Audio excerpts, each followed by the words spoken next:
Welcome to the show. I'm Sean Ofelt, host of Nashville Leadership Perspectives, where I interview local leaders to share insights with members of the military community who are considering Nashville as their next destination. Today, I have the pleasure of speaking with Jason Beck, who is the Chief Marketing Officer at Azra AI, who is also an Army veteran. So welcome to the show, Jason. Thank you, Sean. Appreciate it, brother. Happy to be here. Well, Jason, always like, I give a quick overview there, but I'd love for you to, give a deeper dive into just your background and who you are, if you would. Sure. So thanks for that. So I grew up mostly here in Tennessee, although my father's work early in life took us to different places, interesting places like the Dominican Republic, where I lived in a small town called La Romana. We also lived in Kingston, Jamaica.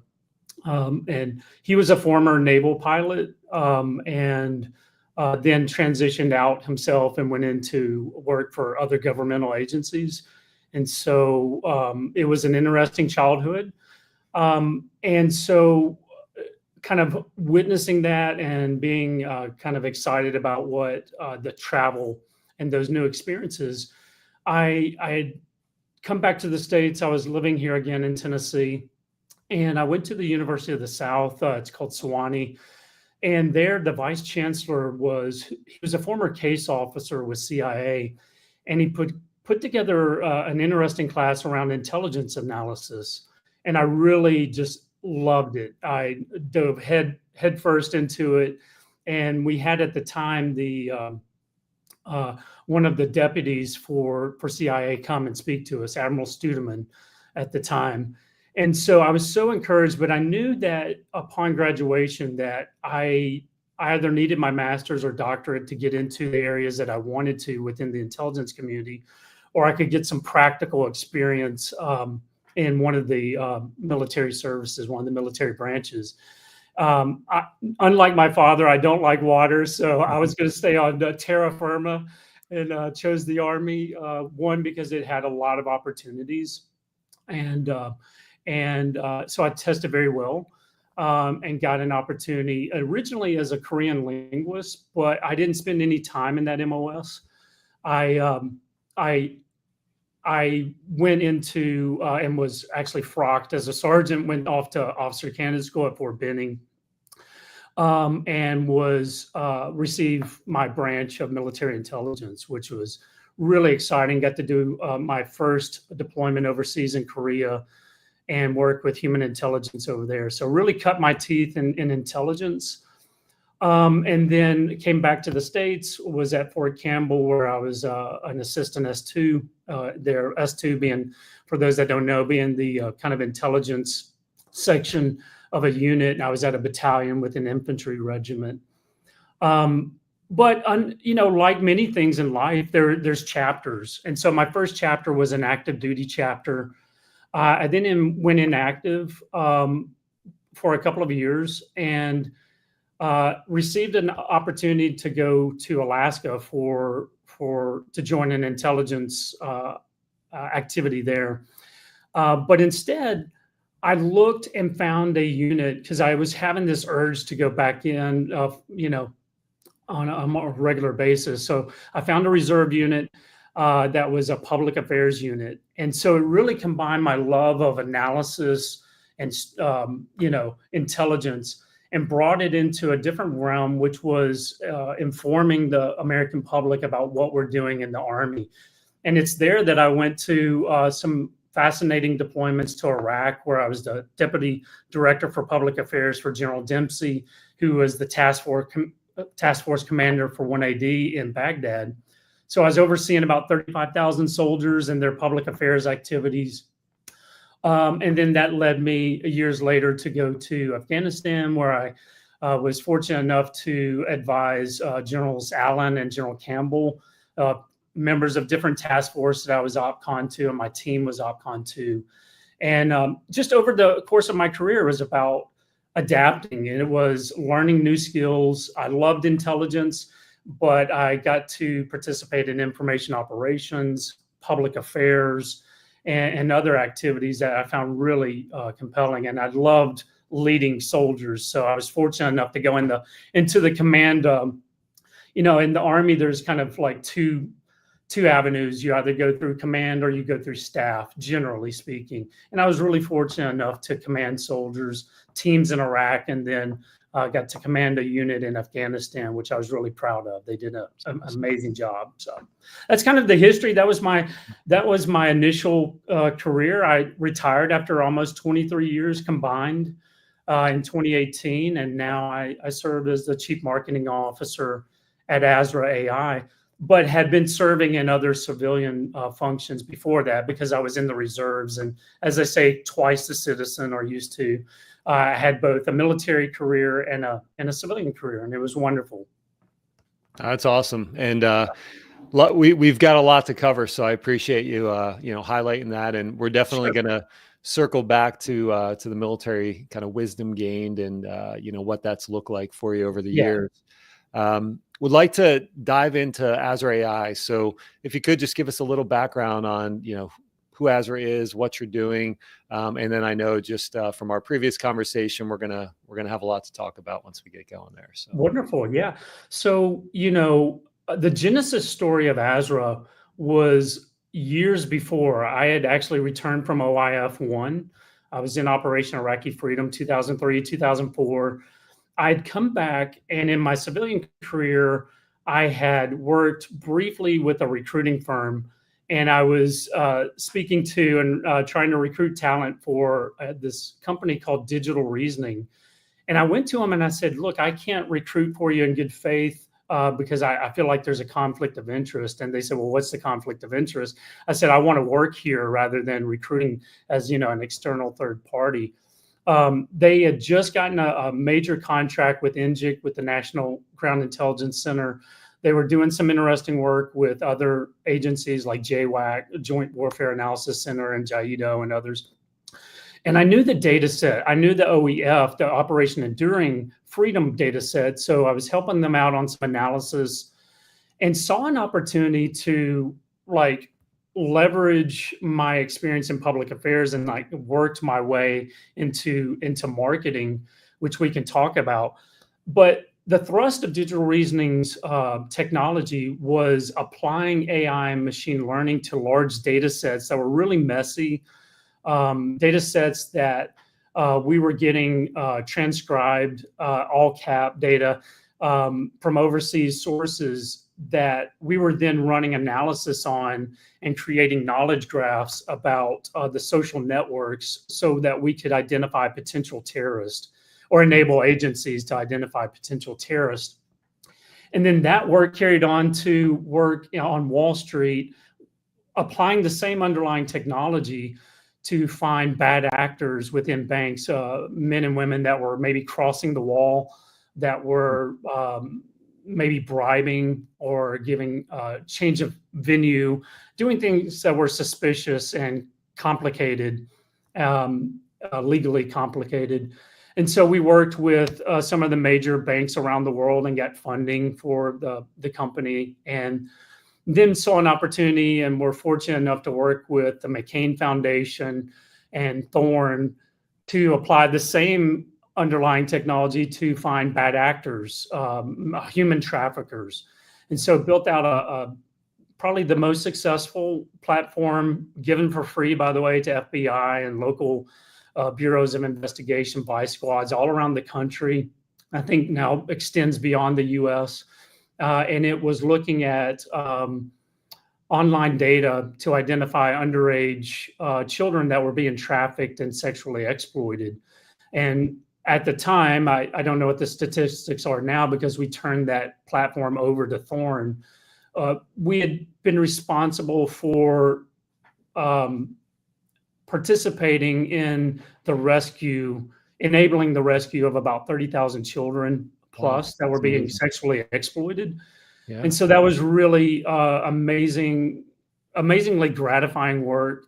And I always wanted a mission, that's always been important to me, to have a mission and a team around me that's dedicated to that mission and people that you can trust to your left and right, just like in the military.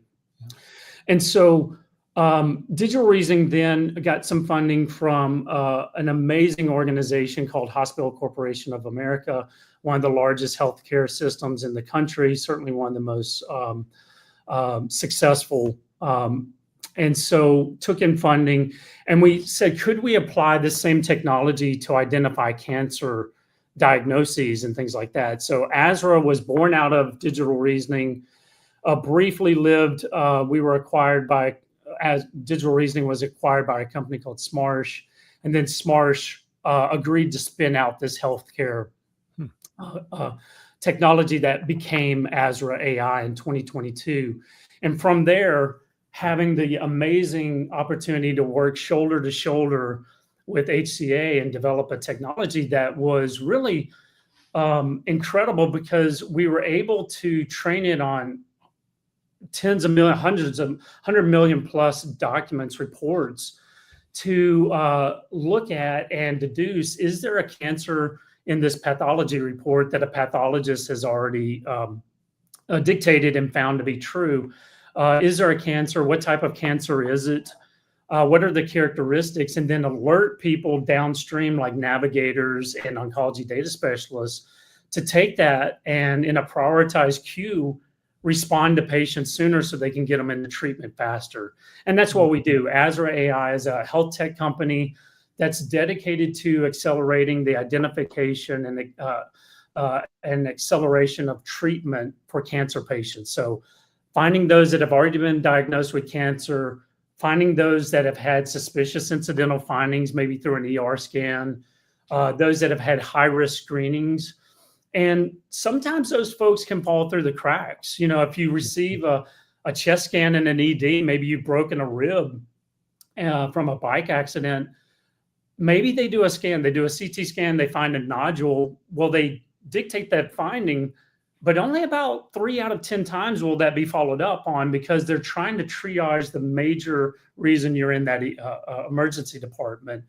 And so now our technology is able to find that in real time, alert navigators and others to reach out and coordinate life-saving care. So it's really wonderful to work with these healthcare professionals at the tip of the spear, who are having a tremendous impact in the lives of cancer patients, and giving them an opportunity, because we're able to get them into treatment a lot faster, giving them an opportunity to receive life-saving treatment faster, sooner, and give them a higher chance of survivability. Because with complex cancers, generally about every day, it represents a percentage of survivability. So you're decreasing about a percentage every day with complex cancers, not every cancer. But we want to give everyone an opportunity to thrive. And so that's now what we do. We built the industry's only end-to-end solution. So now not only do we identify patients that have suspicious findings or an actual diagnosis, now we can enable healthcare systems to use that same data for tumor board meetings. We can use that same data for navigation, to track the progress of that patient, to abstract and update their registries, and then give systems and oncology service line leaders the analytics they need to really be successful and grow their service line in a smart way. So it's incredibly meaningful work to me. I have a member of our family that is very young, that's affected and in stage 4 cancer. Oh, wow. And so for me and had been at St. Jude's until recently. And so for me, like I said, it's always about having a mission that's morally unambiguous and kind of meets that Socratic triplet. It's helpful, it's necessary, and it's true.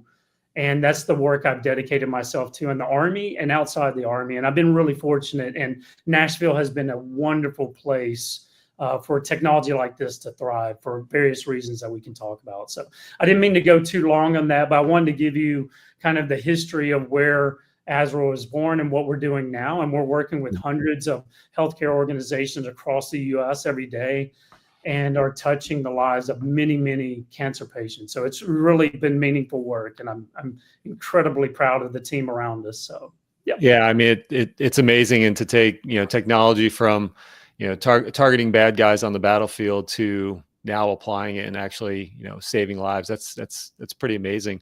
So is this happening in the background, right? So I know you had mentioned Azra being partnered with companies. Is it just something where, these systems are adopting it, and it's just another piece that's happening in, when patients go in for care, or how does that look? Is it That's right. widely Yeah. adopted yet? Is it?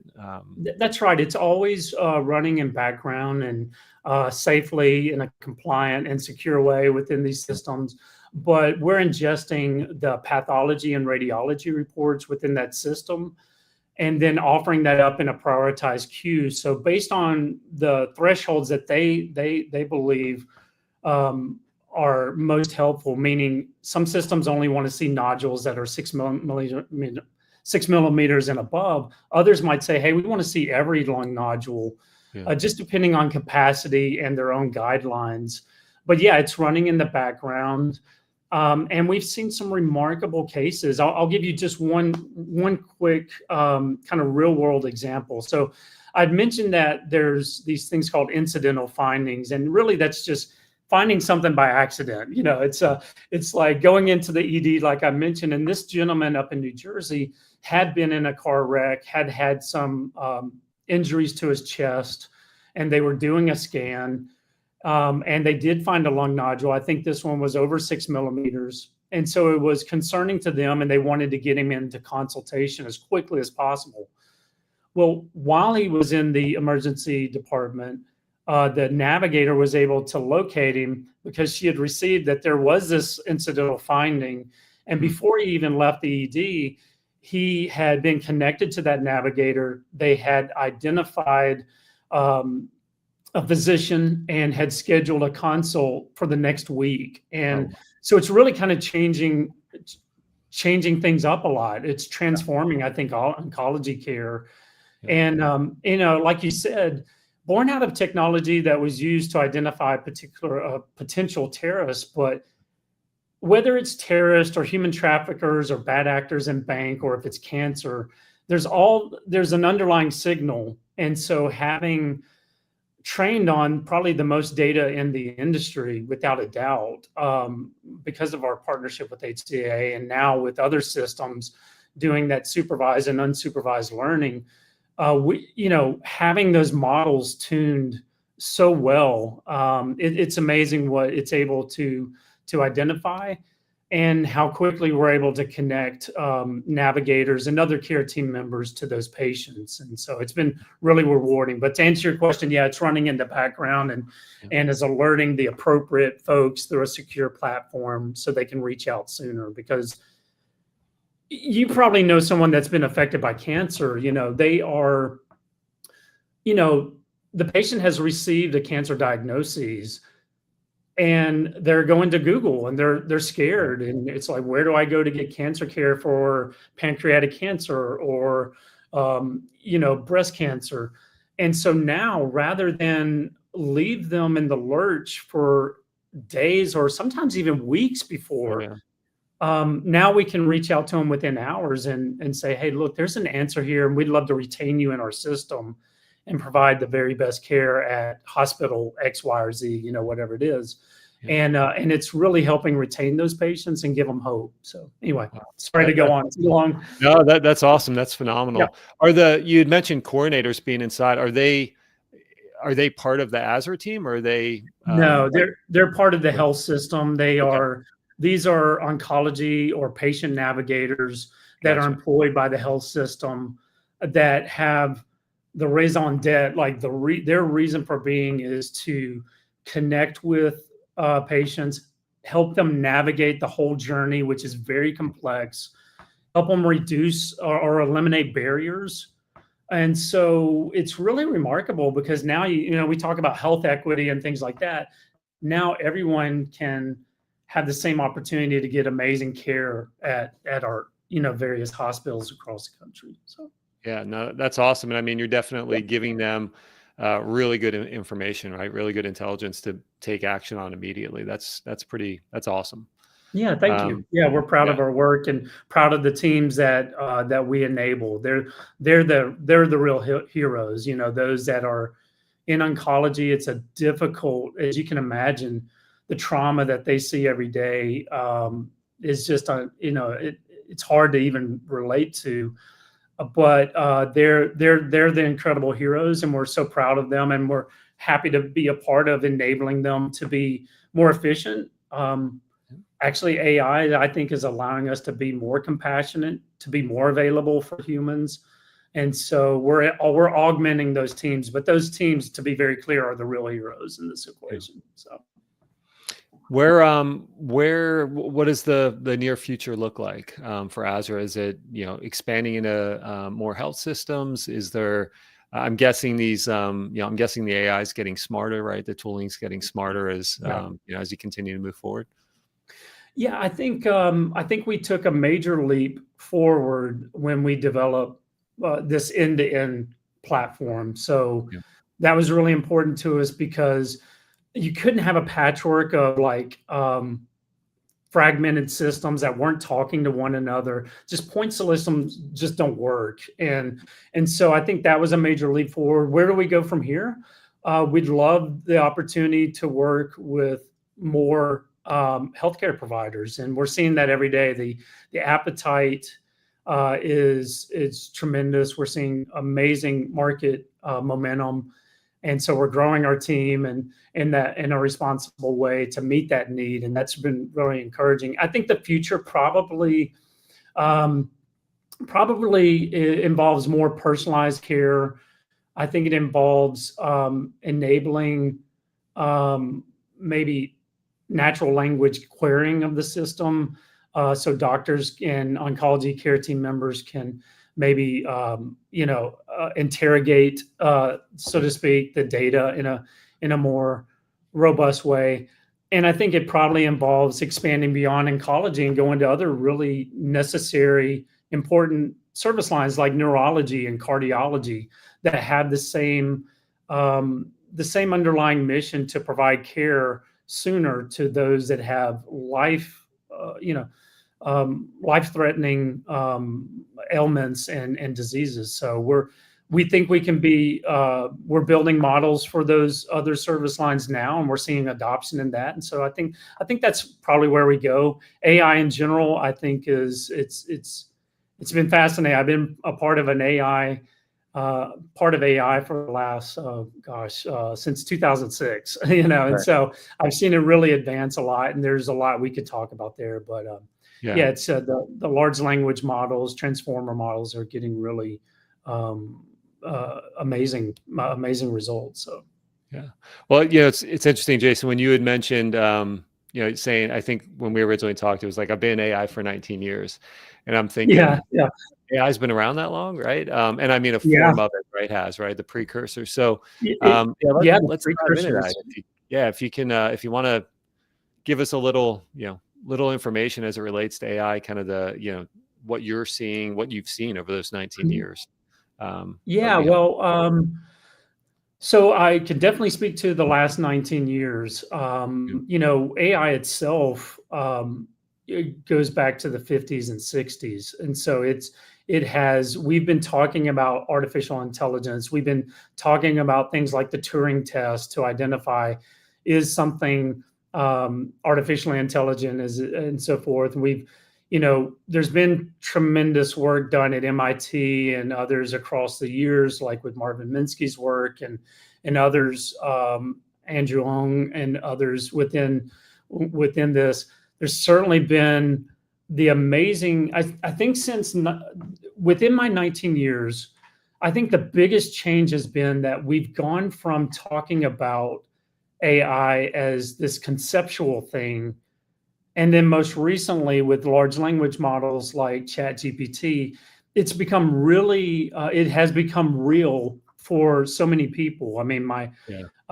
my mother talks to me about AI now, and I think that's because the conversation's changed. And I think over the 19 years, it used to be you could say you're an AI company, and that was enough. I think people are more discriminating, and they should be. Yeah. They're asking harder questions about, like, how are your models trained? How do you avoid bias? How do you explain your models? And so I think there's a greater sense of responsibility on both parties to say, what is it? How do we use it responsibly? And how do we eliminate bias from the models and things like that? But over these 19 years, the with neural networks and all that Google was able to accomplish, and many others, the technology has been, it's incredible how much it has improved. The use cases are clear now. And I think there's an appetite and a willingness from every industry to employ AI and automation to achieve greater efficiencies. And I think people are, for the most part, not, I hope at least, that they're no longer, I think they don't see AI as a major threat to their work. Yeah. Although I think there's probably some concerns there, and we could talk about that. But I think most of the conversation is around augmentation. How do we become more effective, efficient, and capable by leveraging AI? So the attitudes change, the underlying technologies change, the use cases have firmed up and become clear, and we're seeing real results. And I think that's a real difference now. Like, it's no longer a science project that was born in the minds of scientists in the 50s. Now it's real. There are proven results, and people are willing to leverage it to improve their lives and the lives of their customers. So I think those are fundamental changes. But other intelligent folks like Dr. Doug Flora, Eric Topol, others would be able to speak more eloquently, I'm sure. But that's what I've seen over my 19 years, that kind of underlying ground shift. So. Yeah, and I think what Azra is doing is a prime example of equipping, right, that worker, that individual that's on the ground, That's right. with the information they need. So I think the idea of supplementing what you're doing or augmenting is where the power lies. And I know right now it's kind of like a free for all in the AI realm, right? You've just got all sorts of cases or use cases being thrown out there. And I think I've spoken with a few other people, leaders in Nashville, that, a lot of it's just, okay, there's some noise there, right? Is there really good use cases, and how do you employ them, and how do you get the results you want? And I mean, y'all have figured that out on the Azra side, and everything that you've done with it, since thank you. Yeah, well, the wheat's being separated from the chaff, and I think those that truly understand and are experts at developing and applying AI are kind of rising to the top. And then there's a lot of charlatans and others, and that are just trying to ride out the AI wave as long as they care, as long as they can, without providing any real value. So it's kind of shaking out the market. And now you're seeing hospitals like chief AI officers, chief data science officers, like, now it's becoming, and they're standing up AI committees in hospitals, which, hospitals, I think, have received a little bit of an unfair rap, like they're laggards. I'm sure there'll be a lot of comments that that's true. But it may have been true, but it's no longer true. They are leaning in. They're trying to equip themselves in a responsible way to evaluate these things, integrate them, and reap the rewards from it as quickly as possible for themselves and for their patients. And so, anyway. No, that's awesome. Well, spending a lot of time in Nashville, there's obviously a vibrant tech community there. If you want to just shed some light, or kind of your thoughts around, what that looks like, why that's appealing. I think Nashville in itself is appealing. I think it's been remarkable. Like, it's become a destination. I think early on in my career, when I started at Digital Reasoning back in 2006, we were a little bit of an oddity. We were one of the very few, if not the only, serious AI company at the time. And we were worried about how do we, because that was before pre-COVID, before remote work was even a possibility. How do we attract top talent, Yeah. to our company to really grow this, and it was difficult, and so you had to really incentivize. We were fortunate because we did have that kind of morally ambiguous mission that I think people Yeah. identified with, and Yeah. so we were helped in that way. But for a lot of people, it's been, and now it's difficult because there's so much competition. So many companies have moved to Nashville, so that's a lot to do with leadership in Nashville, the environment that they've created that's safe, and also just developing incentives for businesses to come here. When Oracle made a decision to move its headquarters here, that was groundbreaking. When Amazon continues to make tremendous investments in this area, that's amazing. But I think, when you think about when I think about the Nashville tech scene, I think of it in there's a few kind of groups, if you will. I think there's academia. So you have some of the top universities in the country with Vanderbilt, with Belmont, with Middle Tennessee State University, with many others that I'm, not mention. I can't just forgetting to mention now, but certainly those three and many others are now offering degrees and certifications, training in equipping folks to go into technology, advanced technologies, whether that's AI or not. Then you have the public sector. And so those that are writing legislation that makes it easier for businesses to come here, that are providing incentives in many other ways. You have private sector companies like our own and many others that are looking to draw talent here. You've got associations like the Nashville Technology Council, which is amazing. I think has really set the standard nationwide on how to develop interest in technology, secure funding for technology, equip people through top-notch training and education, and opportunities just to network. There's groups like the Nashville Entrepreneurship Center that's been amazing. You have a rich and vibrant investor community here with like FCA, Martin Ventures, others that have just been tremendously active. You've got others, funding from Bill Frist and his groups that have been tremendous.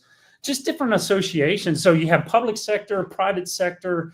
You have a vibrant, to use that word again, academic environment, and you've got money that's flowing in through again various VCs, Jumpstart Foundry.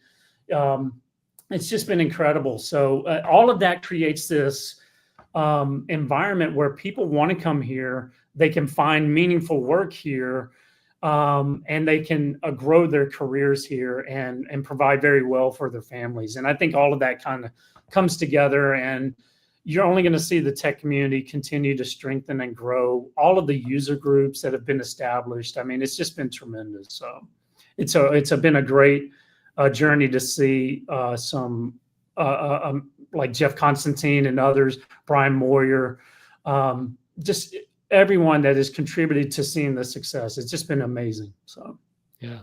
And, I'm thinking a lot of military members are interested in tech, right? As they're approaching transition, even if they're out and they're kind of charting their path and figuring out where to go. I know in previous conversations I've had with others, you've got Nashville Software School, you've got a lot of other, call it really good training where you could launch a career using and translating some of the skills that you brought in and transferring them right into the tech space. Yeah, go ahead. Sorry. Yeah, sorry, I didn't mean to step on you there. I think I had so many thoughts about this. You mentioned Nashville Software School, an amazing organization that works with veterans through some opportunity tuition that they have. John Work's done a great job. I know that they had done work in the past and probably still do with service members that had lower extremity injuries in combat that could then be retrained using technology and learning how to develop code and things like that. So yeah, there's a lot of organizations like that, and the NTC and others that I've mentioned, where you can get the training. But here's a few thoughts I have on those that are in the military, either active duty or reserves, and looking at National Guard and looking to transition. But mainly, let's talk to those active duty members that are like, hey, I've had a long career. Where do I go from here? Just a few, let me give you a rapid fire, and then you can dig into any of the ones you want. Sure. One, it's about changing your mindset. So every soldier, sailor, Marine, and Coast Guardsman understands that, Coast Guardian understands that you got to know your environment. And I think, first of all, know that your military experience is valuable, but you have to translate it, because you're going into new hierarchies. You're going into new organizations that don't understand the jargon. They don't understand the role that you had played. And I think a lot of veterans undersell their skills, and they don't translate what that means from a leadership or logistics or operational kind of standpoint. So it's like, shift your mindset and be prepared to translate, not just transfer what you've done. So translate it for people so they can understand, because I can tell you in Nashville and nearly every community I visited, people love service members and they want to help them. I think the next thing you should do, if you're 180 days out or more from ETSing, you need to reach out through the DoD Skill Bridge, and that's an amazing organization. You need to reach out to folks like the American Corporate Partners that can set you up with mentorship. So DoD Skill Bridge can now start developing, actually put folks within internships and other capabilities as you're 180 days out. So it softens that transition time. And so taking advantage of those kinds of organizations. So shift your mindset, be able to communicate your transferable skills and translate those, build your network, like using amazing organizations like your own, Sean, like with Transition Overwatch. It's start early, reach out to veterans networks, reach out to veterans, and engage with those military friendly employers. And I think if you understand the environment you want to go to, so service members may be used to very large organizations. Maybe they're used to working at brigade staff and above. And there are some that love to work in small teams. I was part of a tier 1 force unit within public affairs because of our op tempo that was generally very small. And so I gravitated to startups because I wanted to have outsized impact. I wanted a small team that was mission oriented, mission driven, and so forth. So I think planning ahead, incorporating folks like the American Corporate Partners, Forward Block, Hire Heroes USA, Transition Overwatch, hiring our heroes, even reaching out to like Service Corps of retired executives for those that may want to go into business for themselves. Being planful and knowing your resources, and then getting mentorship and coaching. I already mentioned ACP, but find a veteran through LinkedIn, reach out to them, give them an opportunity to share their advice, and obviously continue listening to podcasts like this, where I think hopefully, I'm sharing practical and others are sharing practical advice. Yeah. Then I think, you have to kind of consider opportunities outside of your MOS. And I think this is an opportunity where service members can look at themselves, and much like I did, it's like, hey, this is a new chapter. This is a new season. I can carry over skills, but this is an opportunity as folks, as men and women are transitioning out of the military. Ask yourself, what is the work that I want to do? What is the environment I want to be in? And what are the certifications that I need? So, in the military, at least in the Army, badges meant a lot. And you always wanted additional training. And certainly as a Navy SEAL, you were always looking to perfect your skills and hone your skills, whether it was like through air assault, airborne badges, Pathfinder, whatever it was. the same thing is true in the civilian world. Certifications matter. So if you're looking for project management work, you need to get your PMP. If you're looking for cybersecurity work, which is really an amazing exploding industry right now, then you need CISA. And for those that want to go into maybe leadership or operational leadership, then Six Sigma is still a very viable and useful, instructive certification. And as you're looking at those things, use your resources. Military service members always make use of everything they can. They are incredibly adaptable, and they continue mission regardless. In Iraq, we didn't have, as Rumsfeld once said, we went to the war with the army we had, not the army we wanted. And I remember going to an Iraqi welder and having him weld plates on our Humvees that were soft skin at the time and reinforcing the bottom of our Humvees. We just did that because, that was necessary. Same thing in the civilian world. Be agile. Look for the things that need certifications and use all of your resources. That means using your GI Bill, post 9/11 funding, all of that. Be open to those new career paths. And I think really stay humble is a big thing.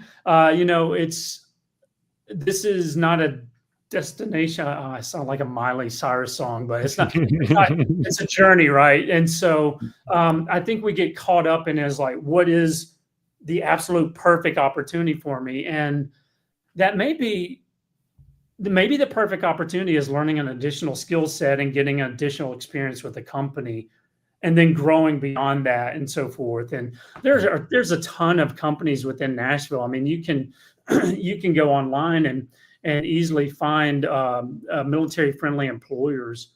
And I think, look to contribute, look to get involved in local organizations like the NTC and NEC, look to get involved yourself as a mentor, because folks that are coming out of the military have a lot to teach. And I always find that if I put myself in opportunities to be a blessing to others, I'm equally blessed. And so as you're sharing those experiences, oftentimes, iron sharpens iron. And I think you'll find that people will extend other opportunities to you, and it'll grow your network, and you'll have a more robust community to draw upon and lean into as you're transitioning.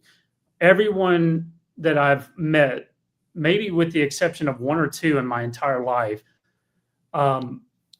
everyone wants to help other people. Fundamentally, that's who we are as humans.